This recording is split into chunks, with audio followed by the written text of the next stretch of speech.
Ang sabi ng instructor, 1 tak, 1 ton. Kumbaga, isang taking mo kayang bumuhat ng 1 toneladang bigat. Maniwala ka ba pag ganun?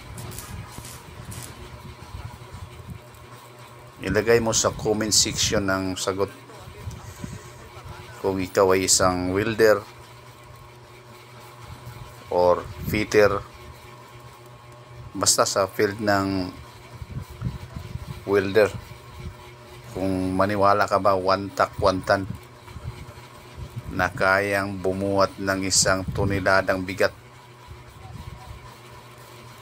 yung isang taking mo lang.